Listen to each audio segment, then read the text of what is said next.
Welcome, everyone, to episode 346 of Just Joshing. I am your host, Joshua Pantelleresco. I write stuff and podcasts too.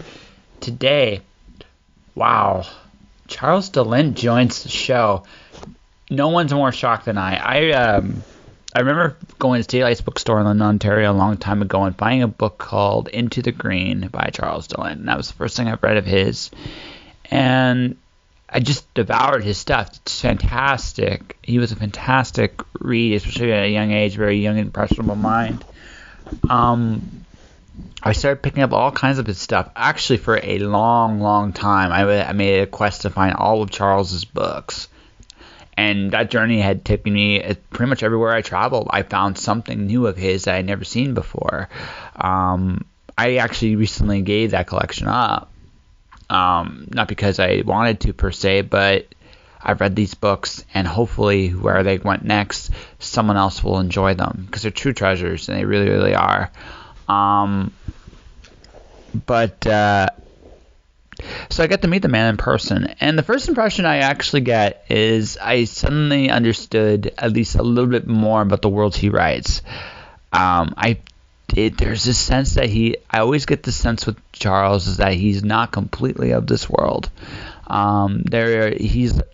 His eyes sees, he seems to see anyway, more than one world around him. You gotta almost gently poke him just a moment. Hey Charles, I'm here. But make no mistake, he's also one of the smartest dudes I've ever interviewed. Smart, sharp, aware, focused. I was really fortunate to have him on my show and to have this opportunity, and I'm grateful for it. So, yeah. So here's my conversation with him. Let's just get right to it, shall we? This episode of Just Joshing is sponsored by Indie Imprint. Indie Imprint supports creators by creators. Whether you are writing a book or creating a video game, Indie Imprint works with its clients to produce, edit, and present their projects to the world. For more information, check out their website at www.indieimprint.com. So anyway, the recorder's on. Okay. If you have anything incriminating you'd like to say, make it good. What's that? If you have anything incriminating you'd like to say, make it good. Oh, okay. I don't think so. No? I don't think so. You plead the fifth? Yeah. Or something like that? How you doing today? I'm good, thanks. Thanks for having me. Well, thank you for coming on the show. You've been doing this a long time. Yeah? Yeah. How did you get in? Wow. Well, not the way they do it now. I mean, it just... excuse me. I started... What was it? Back in the late 70s, I guess? Mm-hmm. Trying to do it. And what I did was I just tried to get my name out there as much as possible. There was obviously no internet and that kind of thing happening. So what I was doing was I got involved. And being in Canada meant there was no genre. Yeah. There was no science fiction, fantasy publishers whatsoever. There was just nothing that I could find. So I hooked up with people in the States who were doing fanzines and small press magazines. And I just worked really hard at getting my name out there by book reviewing and by profiling other writers, published writers. Did you do interviews? Yeah, Yeah. I did a lot of interviews. But again, it was different. There was no podcast. No. So basically what I would be doing is I'd take an author and they'd have 5 to 10 books, and I'd read all their books, and then I would do a physical letter interview with them. Oh, wow. And then I would put it all together along with critiques of their books and do these profiles. That's a cool concept for an interview piece, actually. So what I used to do before I did the podcast was, before I had a phone, I would have a conversation like this. Mm-hmm. I would memorize the conversation. I would write down. I would give it to whoever I was interviewing. It's like, did I misquote you? Did anything like that? I've always been a fan of the Rolling Stone style of interview, right? Because it's typical questions and answers. Generally, they don't sound authentic. If I ask you a question, if it makes sense in a conversation, that's one thing.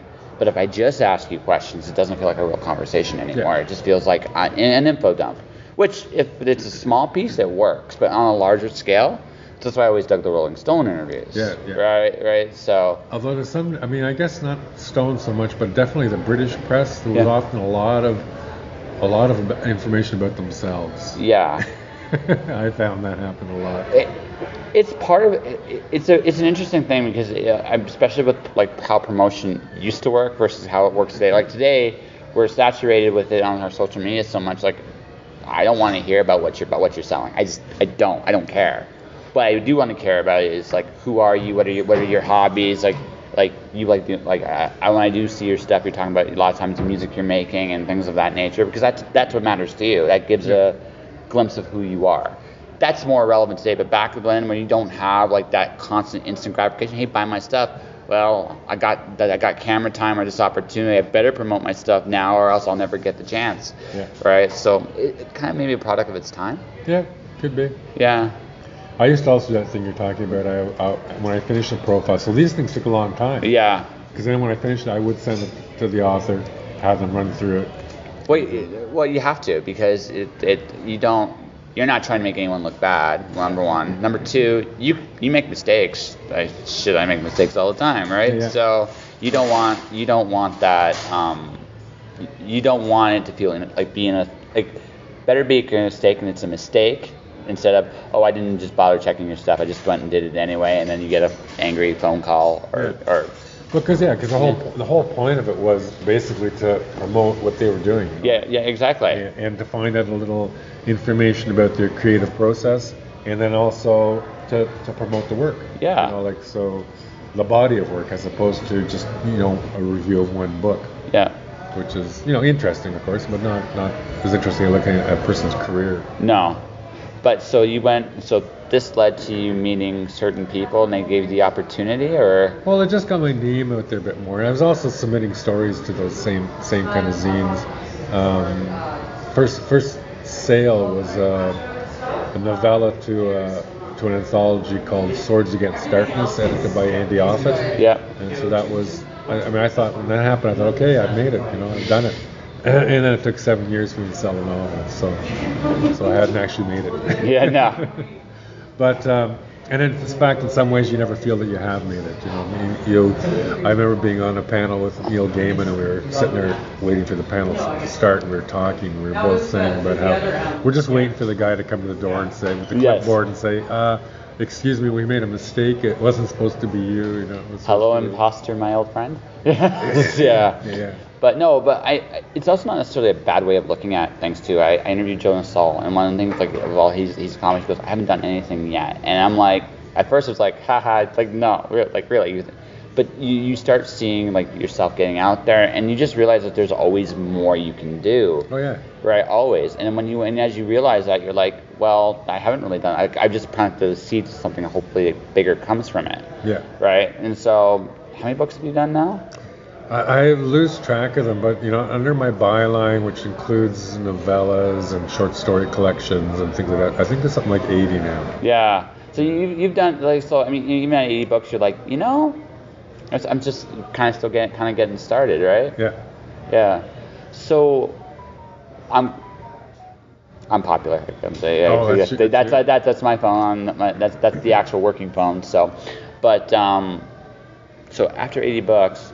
So what's different? Like I find like whenever I write a story, it's my voice evolves over time because I'm not the same person when I wrote this story. Now I look back and cringe because I'm not that person anymore. I'm somebody else. Right. Yeah, but you have to be sympathetic to that person you were. I mean, absolutely. They were doing the best they could, and sometimes you surprise yourself. You look at it and go, wow, Yeah, I wrote something when I was 13. It's like I cringed at all, but like there's just one part. It's like, oh, this is damn good. You're a genius right here because this was smart, right? Like there's that moment. It's like that's really good. And then there's some parts like, no, I wasn't saying about being unkind to yourself, but you just because your voice changed, you learn more about what to do and what not to do. At this point in your career, I mean, what's the biggest thing? Like, if there's one common thing for the last, few books you've done, what have you learned? What's the biggest thing you've learned? Well, I'll be honest with you. When I first started writing books, I assumed that once I kind of figured it was going to be like nonfiction.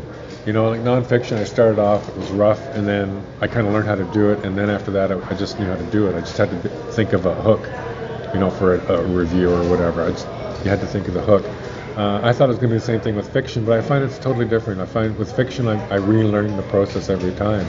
Because, I don't want to write the book I just finished writing. No. I know how to write that book. but I don't want to write it again. So I have to learn all over again how to write it again.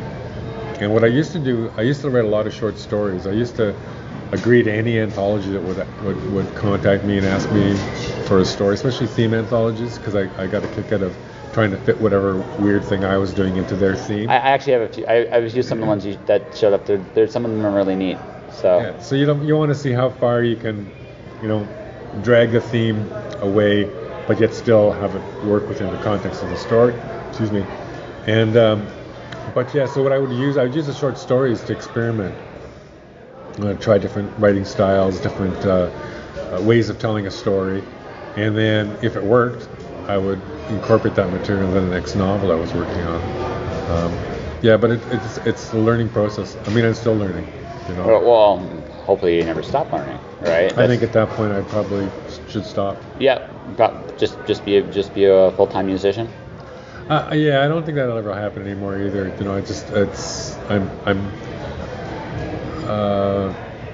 There's just, you get to a certain age and you just don't feel like doing it. It's like young man's game. I just don't feel like getting the gigs, getting the, my equipment all together, hauling it to some place, playing, which I love. Yeah. And tearing it all down again, hauling it back home. It's just. Well, it's a lot of work, and you have to have the passion for it, the passion to do that day in and day out. And if you don't have it, you shouldn't do it. Well, right? it's not even so much a passion at this point. It's more like it's the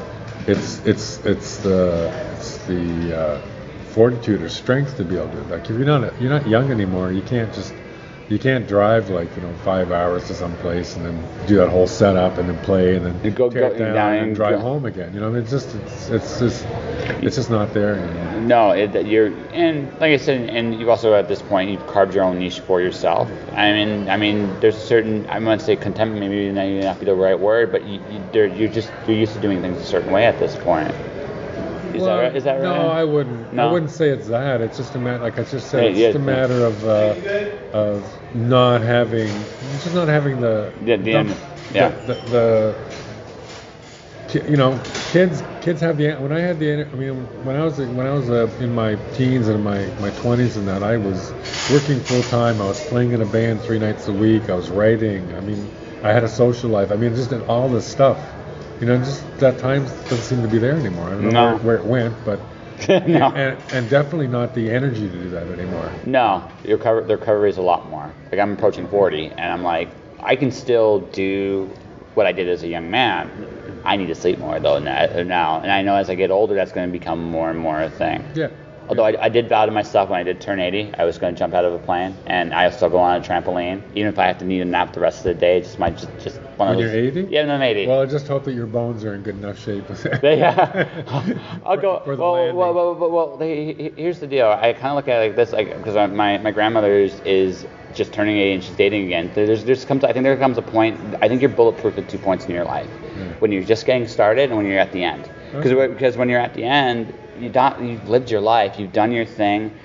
And now it's just about having fun, whatever's fun to you. And I grant you do have limitations you didn't have as a young person, but that doesn't stop you from just, why not just do it? Because if something bad happens, well, Yeah, I have friends who have parents their parents are in their 80s and they're like hiking, canoeing, just like living a full life. It's just crazy. Yeah, because it's about having fun. Like you've done whatever it is you were supposed to do for God, King, and Country. You've done all those things now. So what's in it for you? What's fun for you? Well, and also it's good you just don't stop. Yeah. Like if you're an active person, stay active. Well, absolutely. No, you can't. Yeah. The moment you start to atrophy on that, you're done. Yeah. You're done. Yeah. So what do you do to have fun these days? I'm actually a really boring person. Yeah. I hang out with my wife, and we I love going for walks with our dog. I mean, we do. That's the nice thing about a dog. Gets you out of the house every day. Doesn't matter what kind of weather, whatever, you're out there, and I just love that aspect of it. So, and what it does, I mean, because you go to certain areas, certain places, you do this walk or that walk, and Gary Snyder used to talk about the gossip of the neighborhood. Yes. And how if you keep visiting the same places, you start to pay attention to all the little small gossips, the plants that are growing. You go, oh, look at, it's in seed now, and oh, look at this, the blooms are coming. Just it's quite fascinating, and it's like that microcosm macrocosm thing, like that. So you look at these little tiny things, and it's reflected like in the world around you as well. I am the world, and the world is me. It's how you tie into the theme of life. I find it's interesting when you're in a neighborhood long enough. You look again, the details are interesting, but also just now you also start imagining stories. Like I love what happened to these places, where they came from. Yeah. My family grew up in Detroit, so downtown Detroit is still beautiful. Now the area around it, not so much, but downtown Detroit, the old buildings and architecture. Oh, the architecture is unbelievable. Yeah, it's great, and it's like there's a lot of story there. Every time I walk in those areas, it's like there's a ton of story, a ton of history, and you can tell that once upon a time Detroit was a beautiful city. Once upon a time. And that would be an interesting story to tell, like how this beautiful thing became what it is today, right? Mm-hmm. I think it'd be a very interesting story to tell. The other thing too about that place I kind of miss downtown is John King Books. Oh, I didn't notice that place. Yeah, it's a huge bookstore. So. Well, I've seen a lot of shops. I mean, I don't think Ottawa has a really good one like that, but. Yeah, a lot of the stores, a lot of towns, like, you go to Portland, for instance, you got to go to Powell's. Yeah. You go to Seattle, you got to go to the University Bookstore. Yeah, well, there's all these cool, like, little treasure places and all these places you go and see. And like when I first came in here, I've never been to Ottawa before today. I was like, went to the driver. Okay, so where do I really eat? Like, not the tourists. Like, where's the good spot? And he told me it's like you're gonna go behind the giant castle. Just go there, and there's lots of good places there. You gotta go check it out. So giant castle. Well, yeah, not the Parliament building, but there's like the Chateau Laurier. Yeah. He's talking about the market. Yeah. It's like that. Go there. So that's the good stuff. It's like, okay. Yeah, that's nice there. Yeah. There's also the Glebe too, which is way down Bank Street. Yeah. It's interesting. You can visit places and never see anything really, and then you go somewhere with a local, and they just point out all this cool stuff. Well, actually, it's funny sometimes how the locals don't even know. It depends on the city you live in. Like I lived in London, Ontario. London, Ontario's got this interesting little dichotomy where people get caught in their own little nooks and crannies of their universe. There's nothing wrong with that, but you don't ever see what's out and about and around. Calgary's kind of the same way. That's where I'm living right now. Everybody gets caught in their own world, but there's all these little neat little places and treasures, and it's like that's I feel like it depends. And then there's people that do everything, see everything, and those are the people like go here, do this, do that, and it's amazing. Yeah, I find one of the things because I like music, I like listening to music as well, and I always find it interesting how you can go to any city, any town pretty much, and discover somebody who's as good as the best. Oh, yeah, absolutely. That's on the charts, and nobody knows about that, except for the people locally. Yeah, well, it's just wild. Well, I have my 8 rules of success. The 4th rule is the rest is rain. The idea is that it's a paradox. You can do everything right. You can do absolutely everything right, everything you know how to do, and your success may not be as great or as much as somebody that does maybe the exact same thing. Consequently, if you don't do those things, you never succeed. It's a paradox. Yeah. Right? So everybody's opportunities vary. And it's unfortunate too, because a lot of people do miss out. But then some people just see those opportunities when they come and take them too. So it's interesting. There's, to my mind, in the creative arts, there's a huge proponent of luck involved. Just being in the right place at the right time, having the right person see it and promote it. It's just it's amazing. I see stuff that sells like gazillion copies, and it's I find it kind of unreadable. I mean, it's workmanlike, but it follows a formula. It's not necessarily. Well, even not. I don't know if it's a formula. It's just not exciting. Yeah. And then I run across writers who are just so brilliant. You can't believe that they're not published. Yeah. And they've been trying for 20 years. It's the right place, right time, yeah. and sometimes and again, life's not fair. It's not always a bad thing. It's not always a bad thing, right? Sometimes that unfairness works in your favor, but some people just don't get those same opportunities. Yeah. And that's unfortunate. But it's how the world works that way. But it is exciting when you go to a new place and you discover some artists and they've got 15 albums, and Yeah. it's just wild. Well, I love it. For me, the other one for me is food. Oh yeah. Well, just different ways of going and eat and trying something you never find. And if you go into a completely different culture, the language. Yeah. Because it tells you everything about what they believe and value, especially when you learn how to swear. I was just talking to somebody last night about that. She was saying, I don't know, she says, I can speak, like bits and pieces of all different kinds of languages, but I can swear in all of them. Yeah. I can swear in 7 languages. Oh, good for you. Yeah, I can speak 3, but I can actually swear in 7. It just because again, you go around and people will. So if you really want to get someone to learn, because there's a fun aspect to it, right? Yeah. You go, hey, can you teach me how to say bullshit in this language? And then you get like this like grin on their face, like, okay, sure, I'll tell you how to do that, and they'll do it. You know Randy McCharles? The name sounds familiar. Yeah, he organizes When Words Collide, right? So, okay, yes. Yeah. So his girlfriend signs, so she taught me how to swear in sign language, right? Oh. Where it was just really just a fun, because there was a certain,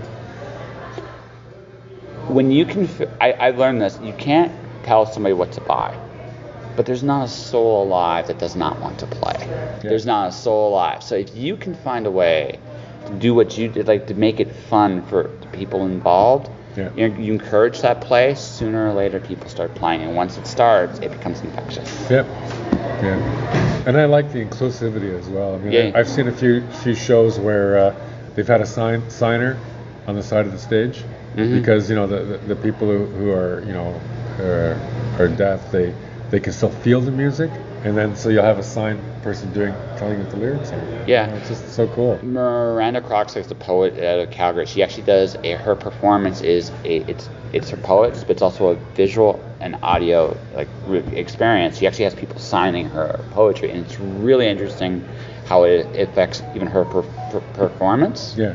It's such a fascinating thing to watch. It's actually one of those shows where I want to kind of go back and do it again, because I saw it one way, yeah. but there's at least 2 or 3 other ways, and it's really cool because it opens you up to empathy, which is a really, really cool thing. Well, that's what I like. That's one thing I like about books as well. Books allow you to develop empathy for all the different cultures and things that you don't know about. Yeah. Which is why I think it's really important to read widely as well. Absolutely. So if you read on the news like what's happening in Syria, you're gonna have your one impression of it. But if you read a book, written by a Syrian, in their head, you just end up with a whole different understanding of all of it. Oh, absolutely, because no one sees the world the way you do, right? And that's a gift, and it's a gift because you have something to offer, yeah. Right? But you can make it a curse if you decide like, this is the only view there is. Like that's when it goes off the rails. But if you go like, oh, this is how I see the world. How does Charles see the world? Yeah. Suddenly there's empathy, there's understanding, and hopefully we both get something out of it. Yeah. Right? One would hope that. Yeah, hopefully. So. I saw you just did your first self-published book not too long ago, or back in I saw it up there and the title just escapes me right this minute. Well, you're probably thinking of The Wind in His Heart. Yeah. It's not the first. It's and I like to call it indie publishing. Yeah. Just because words are important, and self-publishing has had like a negative connotation like forever, which seems ridiculous to me because indie music has existed for ages now, and if you go to see a show and then you buy the independently produced album that the band has, you don't think, oh, this is not as real as it's on Billboard charts. It's the same thing with books. I know what happens with indie publishing is that what's happened is that all the stuff that wasn't available to be read and maybe shouldn't have been read shouldn't be available to be read is out there, but you have all these wonderful books that just don't fit the criteria of the legacy publishers. Well, I look at it kind of like this. Like, it's the Wild West, right? Yeah. It's the Wild West right now, and it's cool. Like, I've said this to a few other people I talked to this week, and we're kind of in a weird way. Like, the world right now is kind of going through what I feel is a renaissance. Both ends of the spectrum. Renaissance was a time of discovery, and the fact that now we look at the technologies available today, the things we can, the ideas. We literally, in one sense, are in an IP world. An idea can be made reality very easily today, right? The challenge today is all these change. It's a sea of change. Instead of having a narrow group of people to produce, anybody can produce. Yeah. So the good with that is everybody can open that door. Anybody will. Anyone with desire can do so. The bad is, the whole word good is up for grabs, as they say, and that quality control is lost. I think in the short term, but I think in the long term, what happens is good stuff is good stuff. I think people have a really good taste of what that is, and I say use the word good there. Maybe that was the wrong word choice, but I digress there. It's the fact is, I think the quality stuff, the stuff that has a certain polish, a certain care, I think that stuff does get noticed in the long run. Of course, yeah. I mean, if it speaks to people, again, the word of mouth will spread about it. And, absolutely. The cream rises to the top. Always, and it wouldn't shock me if the indie world is a big part of publishing today. I mean, another part of publishing that's not talked about very much is something like Kickstarter. That's a huge part of publishing today that is not advertised, and it's an interesting facet of the world. So, but I will ask this: so, are you going to see yourself going more of a hybrid route from this point on, or do you kind of just are taking it one day at a time? Well, it's actually been 5 or 6 years, maybe even longer, that I've been doing just solely indie publishing. So I did but it is, I guess, a bit hybrid. I mean, I did a series called The Wildlings, and they were published in Canada by Viking, but the rest of the world we did them ourselves, in print on demand and ebooks, and I've done a couple of, I've done short fiction, obviously that way. I've done a collection, and then this novel, The Wind in His Heart. It all started because my wife, Aunt Marianne, was my agent way back when, and when she was negotiating contracts, she would never give up the e-rights, which were called things like computer rights back then. Basically, no one knew what they were, but the publishers put them in their contracts, and they wanted them. They didn't know what they were, but they wanted them. And she managed to retain them, So all my early books, pretty much, I have the e-rights too. So when the publishing industry did this little, dip 10 years ago or so, we had that back to fall back on. We could produce them as ebooks. We didn't have the paper rights to a lot of them. We had the e-rights, though, and put them out, and I was able to continue making a living. Yeah. And we've just gone with it since. I mean, sounds like you kind of enjoy it. It's almost like very grassroots. Well, yeah, it is. I mean, I'm at the point in my life now where, we've never had expensive tastes. And our house is paid for, so we just have to basically pay our living expenses. And and it does that. Indie publishing does that because, a legacy publisher gives you 6 to 8% royalty. The indie books that I do, I get 70%. I don't have to sell as many. No. And I'm lucky because I do have a bit of a following. So, they seem to. You're incredibly hard to find, actually. I'll tell you this. I started reading you when I lived in London. So you're easier to find in Ontario, right? Not everything's easy to find, but you're easier to find in Ontario. But I've moved to Arizona. I've moved to. You get kind of scarce. I found your flip book with Fritz Lieber. I found it in Calgary about a year ago, right? I a pair of Iman Maka. I was like, I never seen it prior to this. I had heard of this book, but I've never seen it. It was like, well, the thing is, it's actually quite lovely, really. Is that you go to secondhand bookshops and my books aren't in there. No, you are one of the hardest people. Because people keep them, and that's nice, And when they do show up, it's usually someone has passed, and whoever inherited their or is dealing with their belongings, puts them in a secondhand bookshop. Yeah. So they'll be there 1 week. There'll be 30 titles. And then the next week they're gone. Yeah. You're hard to come by. Spider Robinson's very hard to come by. But I'm not hard to come by online. No, at all. So I keep encouraging people to do that. Not because I'm against bookstores, but if bookstores aren't carrying your books, you have to point your readers to where they are being. Oh, and absolutely, and like I said, and let's be honest, I mean, you want as many people to read your books as possible, so you point to the places where you can find them. Yeah. So I'll ask this, since you're in this very unique position of doing like electronic books. Have you ever thought of because the other cool thing about like your physical books, some of them anyways, right? Some of them are designed really neatly. Like Cats Tangled with Forest, for example, is a really, really beautiful book. Even some of your Subterranean Press stuff is really beautifully well done.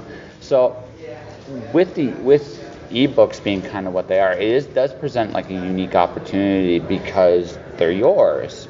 You could actually do something along those lines if you wanted to, or maybe something a little plain or simpler. The problem with like, for instance, with illustrated books is that it's harder. You have to. When I'm doing it myself, I'd have to go out and pay the artist for all that material, and I can't afford that. That becomes prohibitive. But I mean, you can do a hybrid. Yeah. For instance, when we did The Wind in His Heart, we did a trade paperback and we did an ebook. But my agent went ahead and sold a hardcover and also audio rights. Which is great because he makes sure he gets some money as well. But the hardcover of that, published by PS Publishing in Britain, is one of the nicer books I've got. It's a gorgeous book. It's got full cover paintings inside. It's got a really great cover. There's a slipcase edition. Well, that's awesome, actually. Yeah. Your writing style kind of lends itself to a kind of poetry to it. So I always see why illustrators enjoy your stuff. So. Yeah, it's fun. Yeah. It's fun but I mean, I kind of feel that the legacy publishers are. I mean, they talk about how ebook sales are going down, but they're not. No. They're not actually going down. It's just more disinformation, and they just seem to be trying to prop up the paper editions, And I kind of see the paper book should be more like vinyl is.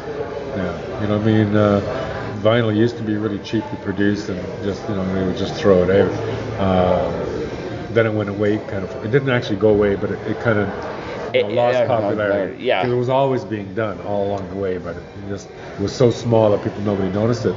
And now it's back in a big way, and they're just gorgeously produced. I mean, the vinyl itself is it's 180 gram, and the covers are everything's really well produced. I can see books going that way as well. In other words, that the small presses will take over the paper editions, because people like to have artifacts, but it'd be nice to have a beautiful artifact. You don't really need to go out and buy a cheap paperback, or not cheap, but like a cheaply produced paperback for what do they sell for now, $12 or something? Something like that. It depends, but yeah, we'll say $12. And on this kind of brownish paper, with the words going into the gutter, when you can just buy for half that price the same book as an ebook, and the reading experience is much nicer because you're not fighting with the physical properties. So here's where I think the paper, just where the artifact thing justifies. Okay, I'm meeting you right now, right?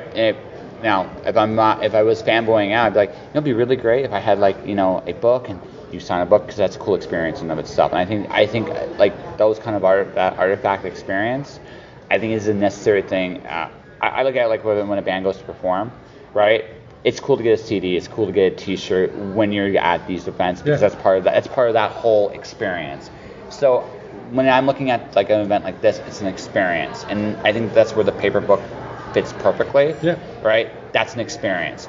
But where I'm about ready to move to BC, and I'm looking at so. Because of my podcast, I have my friends' books, so now it's I can't get rid of them or they'll beat me, right? I have that issue, and then I have my favorite authors, and then I'm at that point. It's what can I leave behind? Because I have to leave something behind, right? And this is where I'm I'm now going to be heading towards a more digital library, simply because in terms of storage, it's much easier, right? Yeah. So. that's where the world's evolving into. So. It is, yeah. But I mean, even like with music, it's that the whole streaming thing. I'm not 100% sold on that, because if you let your subscription lapse, all of a sudden you don't have access to all that music. It's like a library card, like a giant library card. You don't actually own anything, like not in the traditional sense anyway. And you have access to a library, and in that library you can do whatever you want in that library. But so long as the material is available, because if some company decides to pull their artist out of that library, all of a sudden you don't have access to it. Exactly. Whereas if you'd bought the record, or even bought the digital, form of it, you would still have access to it. Well, we're going to be coming, I think in the next 10 years or so, is one of the more interesting questions we're going to ask. And I actually, the next novel I'm working on deals with it, is the whole concept of the only property that I think we really actually own is our intellectual property at this point. In terms of, that's the only real property that really exists. So the concept of who owns what, and that's not just in terms of art, but even food, certain food and how it's done is considered intellectual property these days. And there's a lot of things that fall under that a lot of people don't realize. The whole concept of ownership is going to be put in question, I think, in the next 10 years as to what it actually is ownership.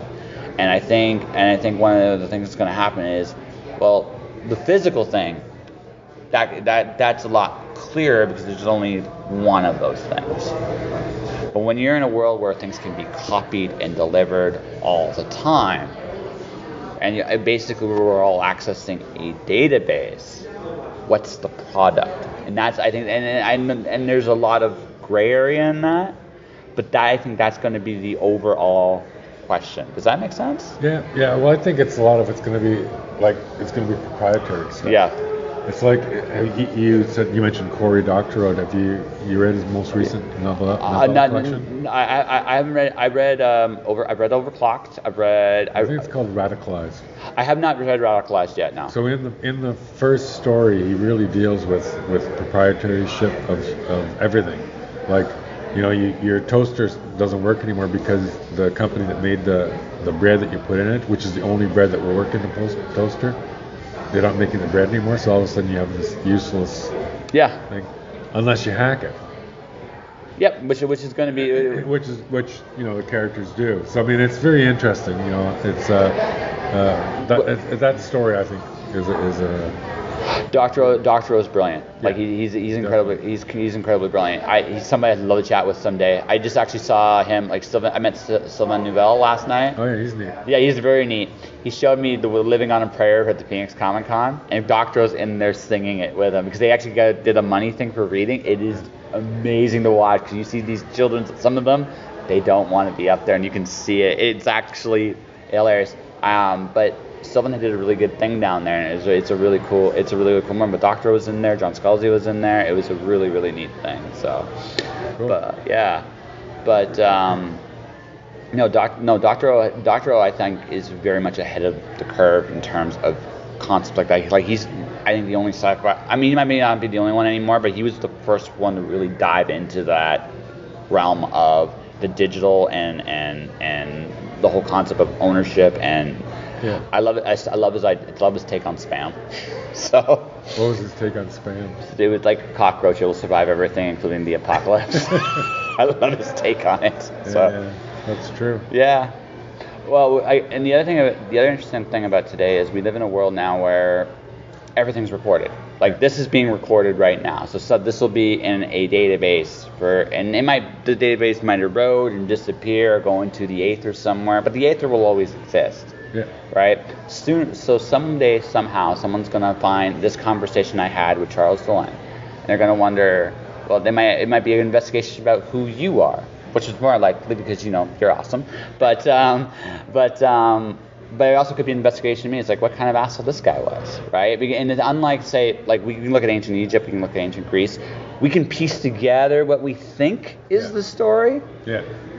But today we actually have an opportunity to see the whole story, which I think is a very interesting point in history. Yeah, and as soon as you put that up, I mean, even if your database erodes, someone has recorded it. Exactly. Yeah. Somewhere, somehow, some way, it will survive somewhere. right? And that's an interesting thing. Like none of this stuff goes away, right? Unless the EMP hits. Yes, maybe.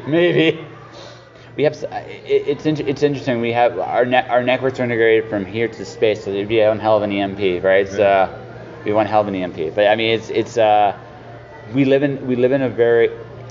It's interesting. Our world has essentially been broken down to a light bulb, and I don't know if that's actually laughable or but that's where we're going. Like the medium is the message, and our medium is we become a very very digital kind of place. Yeah. So can I ask an evil question? A what? An evil question. Sure.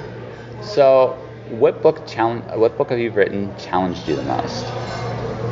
Well, if you remember back when I was talking about how each one is a learning experience, absolutely. They're actually all pretty challenging. Yeah. Every one is.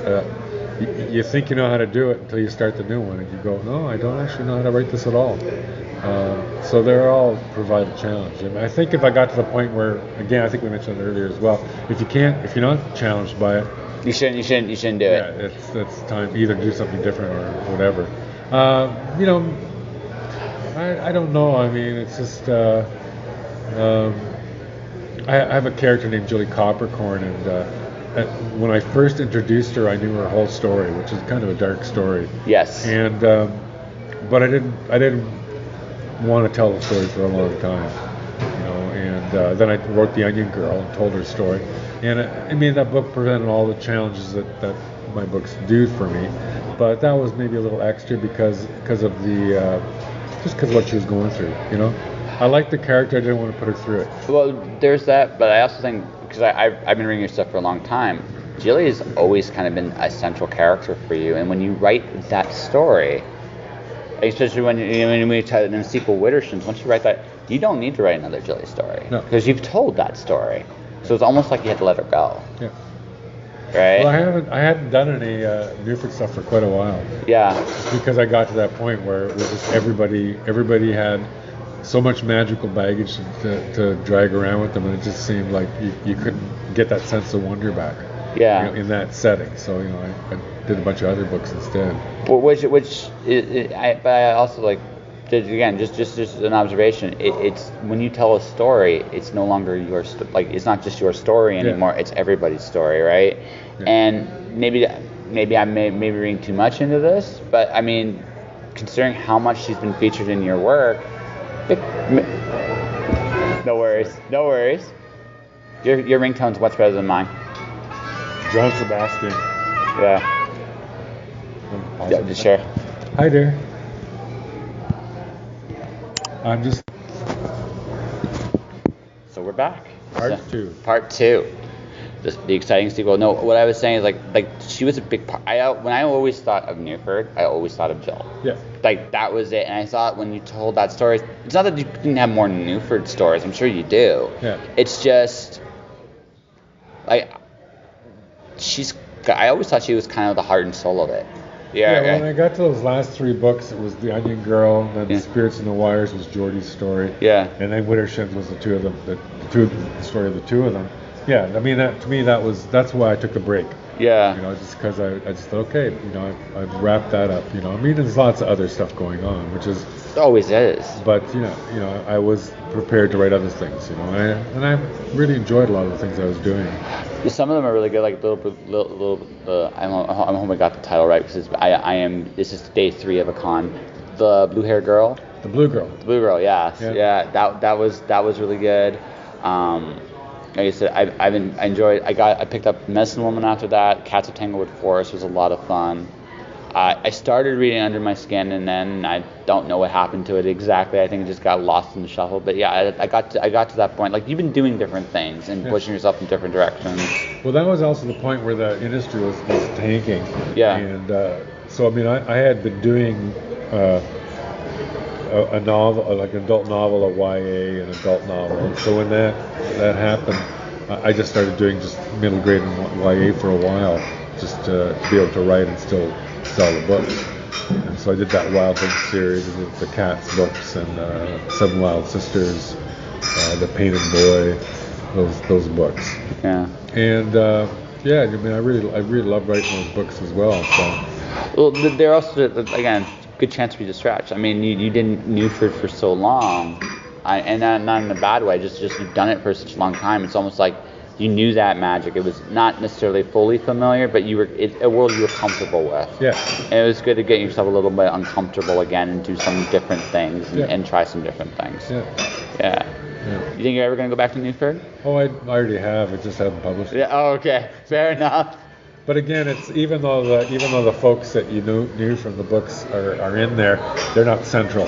They should, and nor should they be. I think at this point, the only ones that might are the Crow Girls. They're neat, but they were best of side characters in my opinion. But they're really neat. Yeah. I was sort of surprised with this. I've done like I said, they're in production stages, or they're in drafts. But I was surprised that my character of Joe is he's not the main character, but I was surprised how much he appears in those books. Sometimes the characters do that too. They sneak up on you. It's like you don't have that much to say, and then they start writing. No, you have an awful lot to say. Yeah. And you keep talking, and sometimes you're like, please shut up, try to get to the... No, but whatever they're saying, it's like, yeah. Sometimes you feel like you're just the conduit to whatever world it is inside you. Yeah, definitely. Yeah. At this point, so is that next? Is that the next book you're doing, or are you doing other things first? I haven't quite decided yet. I think I'll finish the one I'm working on at the moment, which is kind of Newford and set in the Wind in His Heart. Oh, cool. Or has connections to the Wind in His Heart, but it's set in Newford. Yeah. And then I'll probably go back and start rewriting those other ones. Good. Sounds cool. Sounds like you got a lot on your plate. Oh yeah, I mean I always got something to do. Well, that's a nice part of it. When I finish a book, I just open a new file and start writing like the same day on the next one. Wow, that's cool. Or next project, whatever it is. So do you ever stop? No, I do write every day. Yeah. I mean, I don't write like all day long, but I mean, every day I get something done. It's not. I find it's not about working all day long. I find it's more just about the discipline of just doing it day in and day out. You don't need sometimes 500 words is good. Yeah. Sometimes 10,000 words happens. Sometimes I'm happy with a paragraph. Yeah. So I'm good. I don't think I'm not. Yeah, it's been many years since I've done 10,000 words in a day. Yeah. I think I managed it a couple of times, but. Oh, it's usually for me. It's only happened twice. Once when I finished the novel, the finish was just there. I just raced right to the end, and I'm not saying it was good, but I got there, right? So which is what I did. The other time, it was just one of those. The story I'm working on now, I've never had a story in my head that was so I've never actually written down the plot, but it's all there. I've never had a story that clean in my head. It's like, I don't know. There's no murky middle. I know it goes from this to this to this to this, and it's like, holy crap. So it's really easy for me. I'll start writing. Like, I actually handwrite, right? So I'll handwrite. That was 20 pages. That was enough. That's not. It's not like it's one of those stories that it just wants out. I think of them as guests. Yeah. That first Crow Girl story that you're talking about, that just came out word for word pretty much the way I wrote it. With the published version, it's pretty much word for word the way it came out. Yeah.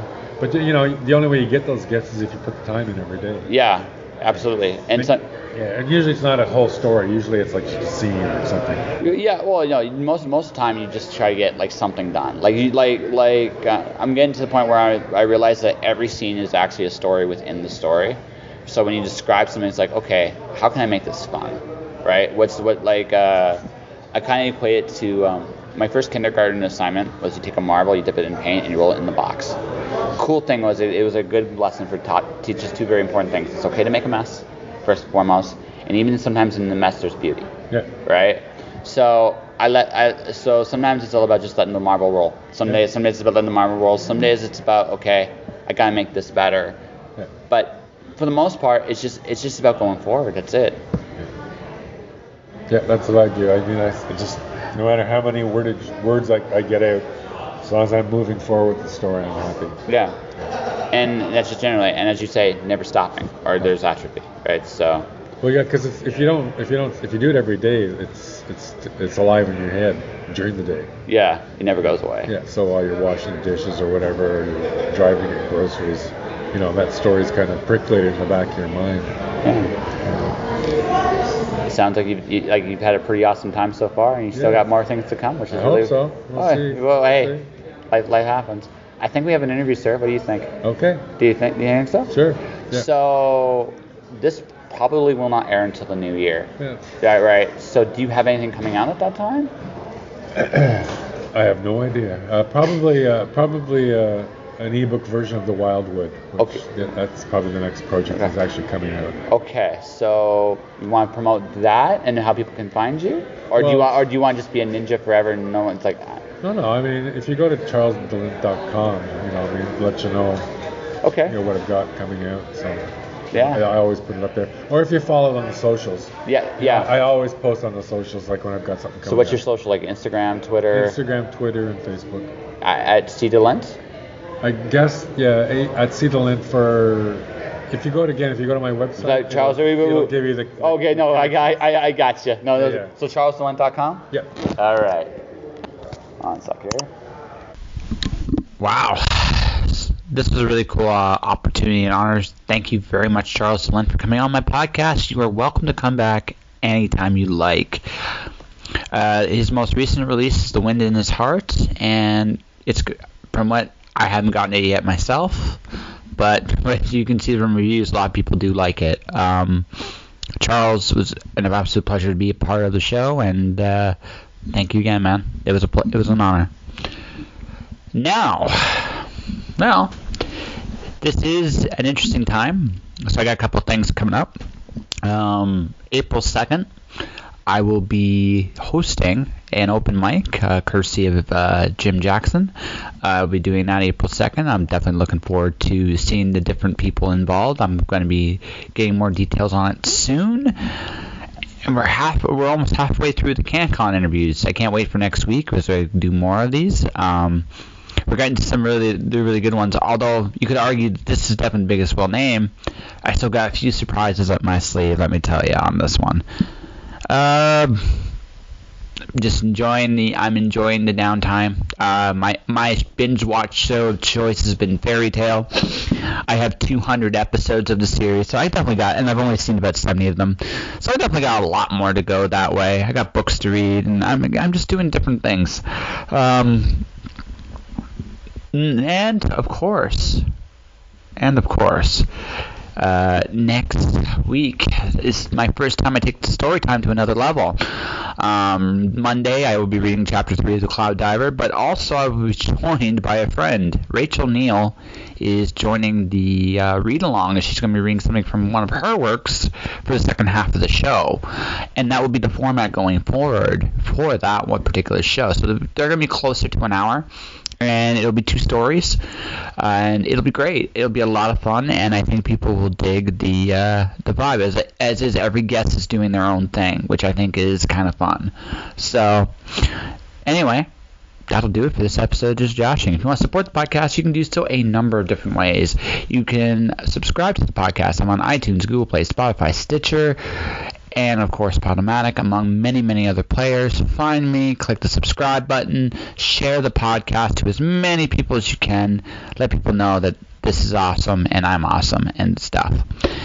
Also, you can get my books, The Watcher's 30 Minutes of Wandering God, from MirrorWellPublishing.com. They are doing a sale right now for the ebook. Go to MirrorWellPublishing.com for more information.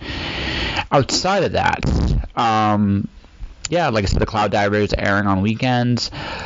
I'm in for hire. If you need audio, if you need technical stuff like ebooks, if you want to do written work, critiques, interviews, I am available. The email will be contacted below. My merchandise is jpenteleresco.redbubble.com. My Twitter, @jpenteleresco. Instagram as well as that. My Facebook page is Joshua Penteleresco, author, podcaster. Thank you for listening to the show. Stay inspired, and I'll see you guys next week. Josh.